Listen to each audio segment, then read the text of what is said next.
Assalamualaikum warahmatullahi wabarakatuh. Perkenalkan, nama saya Muhammad Yafi Nugraha dengan NPM 2020-50378. Di sini saya akan membahas tentang lompat batu dari suku Nias. Tradisi lompat batu atau disebut Fahombo dilakukan suku Nias, Provinsi Sumatera Utara. Tradisi ini hanya dilakukan oleh laki-laki. Tradisi ini bisa ditemukan pada desa Bawomatalo. Desa ada di Kabupaten Nias Selatan yang kental dengan tradisi lompat batunya. Bawomatalo ini dalam bahasa Nias berarti Bukit Matahari. Penamaan desa tersebut sesuai dengan nama letaknya yang berada di atas bukit dengan ketinggian 324 meter di atas permukaan laut. Desa ini telah dibangun berabad-abad yang lalu. Tradisi lompat batu biasanya dilakukan para pemuda dengan cara melompati tumpukan batu setinggi 2 meter untuk menunjukkan bahwa mereka pantas dianggap dewasa secara fisik. Selain ditampilkan secara adat, tradisi lompat batu juga menjadi pertunjukan menarik khususnya bagi para wisatawan yang datang ke sana, itu ke suku Nias, ke Kabupaten Nias. Kabupaten Nias Selatan punya luas wilayah 1.825 km persegi. Wilayahnya berada di bagian barat Pulau Sumatera dengan jarak kurang lebih 92 mil dari kota Sibolga atau Kabupaten Tapanuli Tengah. Ibu kota Nias Selatan adalah Teluk dalam berkedudukan di Pulau Nias. Sejarah tradisi lompat batu.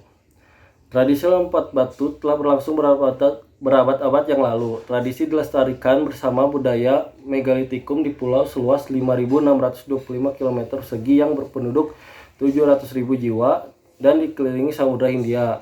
Tradisi Fahombo diwariskan secara turun-temurun pada anak laki-laki. Namun, tidak semua anak laki-laki sanggup melakukan tradisi ini, meskipun mereka telah dilatih sejak kecil. Masyarakat Nias percaya bahwa selain latihan, ada unsur magis dari roh leluhur untuk seorang yang berhasil melompati batu dengan sempurna. Awalnya, tradisi lompat batu berasal dari kebiasaan berperang antar desa, suku-suku di Pulau Nias. Masyarakat Nias memiliki karakter keras dan kuat diwarisi dari budaya pejuang perang.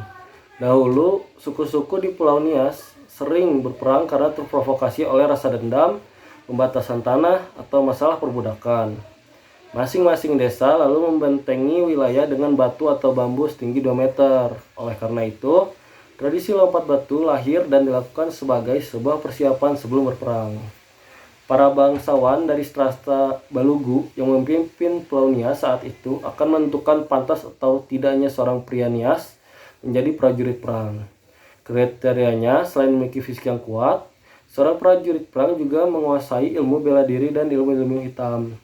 Mereka juga harus dapat melompati batu bersusun setinggi 2 meter tanpa menyentuh permukaannya sedikit pun sebagai tes akhir. Pada zaman dulu, atraksi Fahombo tidak hanya memberikan kebanggaan bagi pemuda Hias, tapi juga untuk keluarga mereka. Keluarga yang anaknya telah berhasil dalam Fahombo akan mengadakan pesta dengan menyembelih beberapa ekor ternak. Kini, tradisi lompat batu bukan untuk persiapan perang antar suku atau antar desa, tetapi sebagai ritual dan simbol budaya orang Nias. Tradisi ini menjadi atraksi budaya untuk mengisi acara yang biasanya ditampilkan bersama atraksi tari perang yang merupakan saduran dari peperangan di masa lampau. Namun, karena tari perang melibatkan puluhan orang, maka atraksi budaya dapat menampilkan lompat batu saja. Dalam penelitian jurnal atau penelitian yang sudah direview oleh kelompok kami mengambil penelitian dengan nama penulis Amelia Zulianti Siregar dan Syamsuddin. Sumber nama jurnal atau nomor terbit ISSN 24077348 dengan judul Tradisi Ombo Batu di Pulau Nias, satu media pendidikan karakter berbasis kearifan lokal. Tujuan penelitiannya yaitu kajian ini bertujuan untuk menggali karakter unggul yang terkandung dalam tradisi loncat batu tersebut. Sedangkan hasil penelitiannya yaitu pertama, melatih kekuatan fisik dan ketangkasan. Kedua, meningkatkan keberanian dan daya juang. Sedangkan ketiga, menempa kedewasaan dan kesiapan menghadapi tantangan hidup. Keempat, memupuk keuletan dan semangat dalam berlatih. Dan yang terakhir kelima, memiliki heroisme dan daya juang. Saran atau Rekomendasinya adalah tradisi lompat batu ini disebut Falmbo yang biasanya dilakukan para pemuda dengan cara melompati tumpukan batu yang mencapai setinggi 2 meter dan setebal 40 cm untuk menunjukkan bahwa mereka sudah pantas untuk dianggap dewasa secara fisik. Ya mungkin cukup sekian dari saya. Terima kasih. Assalamualaikum warahmatullahi wabarakatuh. Perkenalkan, nama saya Umar Faris Praja Utama, NPM 2020 50 414. Di video kali ini saya akan menjelaskan adat dari suku Naulu, yaitu Pinamo. Pinamo merupakan adat dari suku Naulu. Adat ini dilakukan oleh perempuan pada tingkat kedewasaan. Pada saat perempuan menstruasi pertama, perempuan tidak boleh tinggal di rumah. Dia harus diasingkan ke tempat berukuran 2 meter kali 3 meter yang dibuat dari daun sagu. Pada saat menstruasi pertama, perempuan itu ke posun secara diam-diam atau ke rumah tadi secara diam-diam, tidak boleh diketahui laki-laki. Karena di adat Naulu perempuan itu dingin. Kalau laki-laki itu mendekati perempuan yang lagi menstruasi, maka hasil buruannya jadi tidak bagus. Untuk marga Matoke sendiri, pada saat menstruasi diasingkan di posun, kepala dari perempuan itu tidak boleh terbuka. Jadi dia harus ditutup oleh daun pandan yang dianyam jadi topi atau disebut dengan koku. Untuk melindungi kepala dari langit, karena langit adalah Tuhan dan Tuhan tidak boleh melihat perempuan yang sedang kotor. Selama dia di posun, perempuan itu belajar mandiri seperti masak untuk proses menuju ke rumah tangga. Selama perempuan itu di posun, walaupun sudah selesai masa menstruasi, atas persetujuan orang tua, maka perempuan itu bisa dikeluarkan karena ada dipestakan. Karena keluar dari posun masih ada proses panjang, mandikan dan lain-lain. Selama perempuan di posun, dia tidak boleh mandi atau ganti baju kainnya tidak boleh dicuci. Waktu perempuan itu diasingkan di posun, perempuan tidak boleh masuk dengan api dari rumah adat, dan perempuan itu harus menjaga api itu selama 5 hari untuk tetap hidup dan diajarkan kesetiaan untuk mempertahankan api. 2 hari lagi kita akan dikeluarkan dari posun, dan maka orang itu sudah menjalani proses pendewasaannya. Berdasarkan jurnal dari Yohana Yunike dengan judul Jurnal Makna Menstruasi bagi Perempuan Suku Naulu Dusun Rohua, Kabupaten Maluku Tengah, Provinsi Maluku.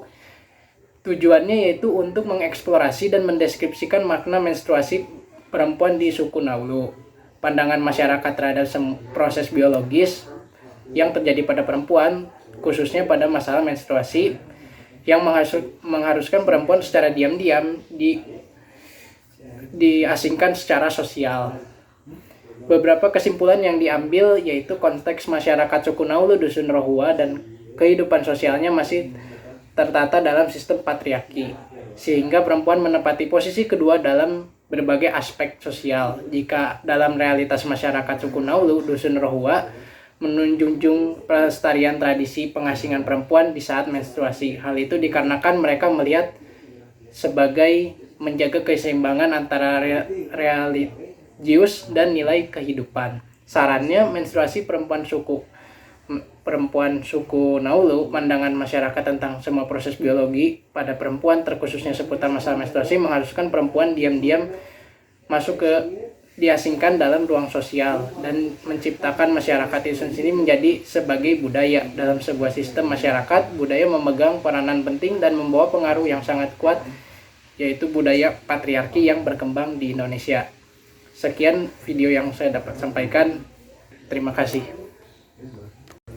Assalamualaikum warahmatullahi wabarakatuh. Perkenalkan, nama saya Fatul Muhammad Zain, NPM 2020. Di sini saya akan menjelaskan tentang upacara sunatan masyarakat Gada.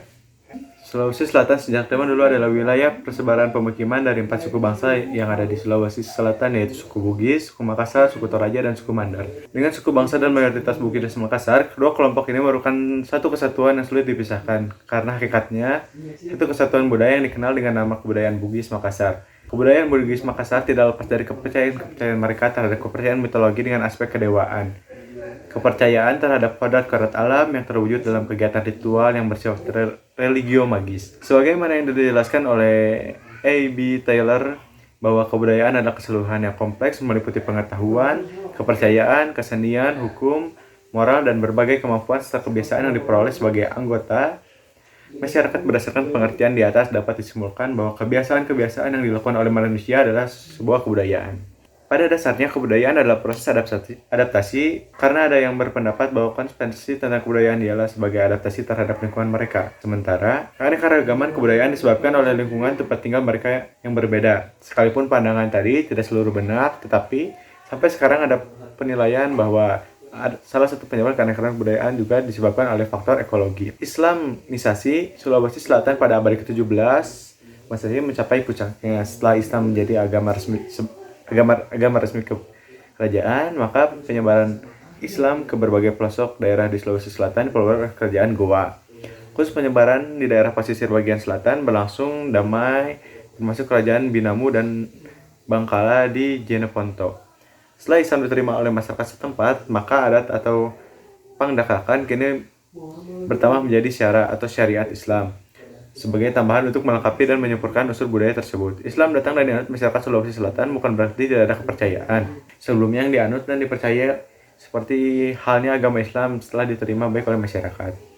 Terkait dengan berkembangnya Islam di wilayah Sulawesi Selatan, tentu hal tersebut memberikan pengaruh yang cukup besar di berbagai bidang dan kehidupan politik, ekonomi, sosial, dan juga budaya. Budaya masyarakat setelah masuk Islam terjadi pembawaan dan penyesuaian antara budaya yang sudah ada dengan budaya Islam itu sendiri. Budaya dari pembawaan ini lah yang bertahan sampai sekarang sebab dinilai mengandung unsur-unsur budaya Islam di dalamnya. Budaya Islam pada masyarakat Sulawesi Selatan dibawa ke dalam upacara-upacara adat dari nenek moyang. Dalam siklus kehidupan, baik itu kelahiran, pernikahan, dan kematian dilaksanakan dalam bentuk upacara. Bagi masyarakat Jeneponto, hitan atau biasa disebut dengan sunai yang dilaksanakan sebagai pelengkap dalam siklus kehidupan dengan melakukan upacara adat. Hitan adalah tradisi yang disyariatkan kepada orang Islam yang hukumnya wajib untuk dilaksanakan. Bagi suku Makassar, belum Islam seorang anak jika belum dihitan dengan mengadakan upacara yang besar seperti halnya pernikahan yang mengundang seluruh kerabat dan tetangga. Upacara adat hitan di desa Bontocini sendiri menjadi sangat menarik dikarenakan waktu proses upacara yang cukup panjang dan mempunyai makna-makna dari setiap simbol yang digunakan dalam upacara. Hal ini yang juga membuat upacara ini menarik ialah adanya akrong tigi atau upacara penyucian. Sebagai kita ketahui, acara akrong tigi biasanya dilakukan dalam setiap pernikahan. Upacara hitan dan upacara pernikahan di desa Bontocini memang terdapat beberapa kesamaan baik dari segi proses upacara maupun simbol-simbol yang digunakan. Di sini dengan judul penelitian upacara sunatan masyarakat di Desa Keda di Desa Batu Jungku, Kecamatan Batu Buah, Kabupaten Buru oleh Ode Hikmah yang melatar belakangi untuk mengetahui sejauh mana proses pelaksanaan upacara sunatan Keda di Desa Batu Jungku, Kecamatan Batu Buah, Kabupaten Buru. Selanjutnya, kesimpulannya, proses upacara sunatan Keda ini dilakukan apabila persyaratan dari keluarga sudah mau melaksanakan sudah benar-benar siap dalam hal anggaran dan anak yang sudah mencukupi umur, yaitu usia 8-9 tahun. Tradisi upacara sunatan Keda merupakan salah satu kebiasaan yang diyakini oleh masyarakat Keda sebagai hubungan yang mereka jalani dengan kepercayaan dunia gaib, takdir, rezeki, atau hal lainnya yang menjadi salah satu tradisi adat yang dilakukan secara turun-menurun. Corak dan suatu kebudayaan bisa tampil karena kebudayaan itu menghasilkan suatu unsur yang kecil berupa suatu unsur kebudayaan fisik dengan bentuk yang khusus. Partisipasi masyarakat Batu Jungku dalam hal ini untuk menyukseskan suatu kegiatan agar mencapai suatu tujuan. Tradisi sunatan Keda ini menjadikan masyarakat sangat menjaga ketertiban kekeluargaan dan menjaga suatu sistem adat istiadat tertentu dan terkait suatu rasa identitas kemanusiaan dan kekeluargaan dalam kebersamaan anggota masyarakat. Selanjutnya ada saran atau rekomendasi. Yang pertama, simbol beserta maknanya yang terdapat dalam tradisi upacara sunatan merupakan peninggalan budaya yang cukup berharga dan perlu dipertahankan. Yang kedua, untuk menjaga dan melestarikan budaya yang ada, hendaknya masyarakat terutama pemerintah saling bekerja sama dalam rangka menjaga kemurnian nilai-nilai tradisi yang cukup berharga. Tiada gading yang tak retak, kesempurnaan hanya miliknya. Tulisan ini merupakan hasil maksimal penulis yang dapat disajikan. Tentu saja di dalamnya masih terdapat beberapa kekurangan sehingga masih membuka peluang bagi adanya perumusan ulang, revisi, dan rekonstruksi ulang terus-menerus, baik maupun refleksi maupun normasi untuk mendapatkan hasil yang optimal. Sekian penjelasan dari saya. Terima kasih. Wassalamualaikum warahmatullahi wabarakatuh. Oke. Assalamualaikum warahmatullahi wabarakatuh. Pada kesempatan kali ini, kami dari kelompok 4 akan membacakan mini riset mengenai pendewasaan. Berdasarkan dari penelitian yang berjudul Tradisi Hombo Batu di Pulau Nias, satu media pendidikan karakter berbasis kearifan lokal yang ditulis oleh Amelia Zulianti, Siregar, dan Samsudin. Tujuan penelitian ini kajian bertujuan untuk menggali karakter unggul yang terkandung dalam tradisi loncat batu tersebut. Hasil penelitiannya, pertama, melatih kekuatan fisik dan ketangkasan. Kedua, meningkatkan keberanian dan daya juang. Ketiga, menempa kedewasaan dan kesiapan menghadapi tantangan hidup. Keempat, memupuk keuletan dan semangat dalam berlatih. Kelima, memiliki heroisme dan daya juang. Dan saran rekomendasi untuk penelitian ini, tradisi lompat batu ini disebut fahombo, yang biasanya dilakukan para pemuda dengan cara melompati tumpukan batu yang mencapai setinggi 2 meter dan setebal 40 cm untuk menunjukkan bahwa mereka sudah pantas untuk dianggap dewasa secara fisik. Jurnal ini, nomor jurnal ini yaitu ISN 2407-7348. Nama jurnalnya Southeast Asian Journal for Youth, Sport, and Health Education. Ya, selanjutnya.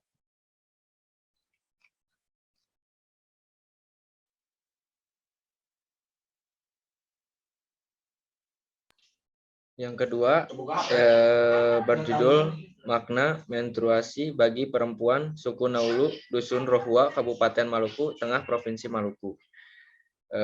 Tujuan penelitian ini bertujuan untuk mengeksplorasi dan mendeskripsikan makna menstruasi perempuan suku, pandangan masyarakat tentang semua proses biologis yang terjadi pada perempuan, khususnya seputar masalah menstruasi, mengharuskan perempuan diam dalam ruang sosial yang diciptakan oleh masyarakat itu sendiri dan dijadikan sebagai budaya.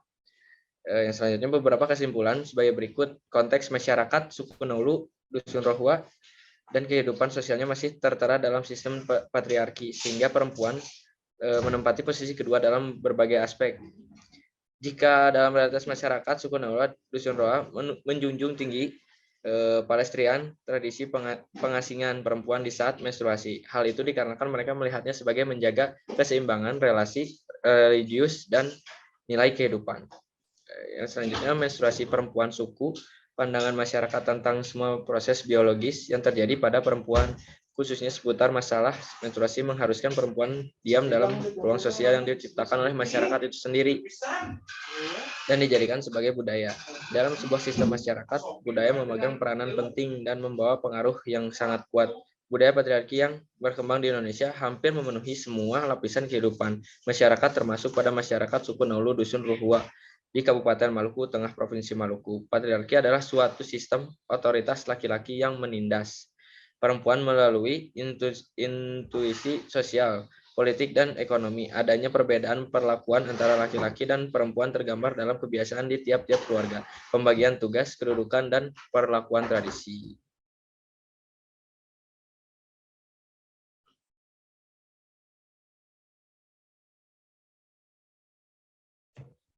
Yang ketiga berjudul Upacara Sunanta Masyarakat Kedak di Desa Batu, Jungku, Kecamatan Batabual, Kabupaten Buru. Tujuan penelitiannya untuk mengetahui sejauh mana proses pelaksanaan upacara sunatan kedak di Desa Batu Jungku, Kecamatan Batabual, Kabupaten Buru. Untuk mengetahui sejauh mana peran masyarakat Batu Jungku dalam partisipasi mendukung upacara sunatan kedak. Hasil penelitiannya, prosesi upacara sunatan kedak ini dilakukan apabila persyaratan dari keluarga yang mau melaksanakan sudah benar-benar siap dalam hal anggaran dan anak yang sudah mencukupi usia 8-9 tahun. Tradisi upacara sunatan kedak merupakan salah satu kebiasaan yang diyakini oleh masyarakat kedak sebagai hubungan yang mereka jalani dengan kepercayaan dunia gaib tadir, rezeki, atau hal lainnya menjadi salah satu tradisi adat yang dilakukan secara turun-temurun. Corak khas dan suatu kebudayaan bisa tampil karena kebudayaan itu menghasilkan suatu unsur yang kecil, berupa suatu unsur kebudayaan fisik dengan bentuk yang khusus. Sarannya, yang pertama, simbol beserta maknanya yang terdapat dalam tradisi upacara sunatan merupakan peninggalan budaya yang cukup berharga dan perlu dipertahankan. Yang kedua, untuk menjaga dan melestarikan budaya yang ada hendaknya masyarakat terutama pemerintah saling bekerja sama dalam rangka menjaga kemurnian nilai-nilai tradisi yang cukup berharga. Yang ketiga, tiada gading yang tak retak, kesempurnaan hanyalah miliknya. Tulisan ini merupakan hasil maksimal penulis yang dapat disajikan tentu saja yang partisipasi masyarakat bertujuanku dalam hal ini untuk menyukseskan suatu kegiatan agar mencapai suatu tujuan. Tradisi sunatan kedah ini menjadikan masyarakat sangat menjaga ketertiban kekeluargaan dan menjaga suatu sistem adat istiadat tertentu yang terkait suatu rasa, identitas kemanusiaan dan kekeluargaan dalam kebersamaan anggota masyarakat. Tentu saja di dalamnya masih terdapat beberapa kekurangan, sehingga masih membuka peluang bagi adanya perumusan ulang, revisi, dan rekonstruksi secara terus-menerus, baik melalui refleksi maupun normatif untuk mendapatkan hasil yang optimal.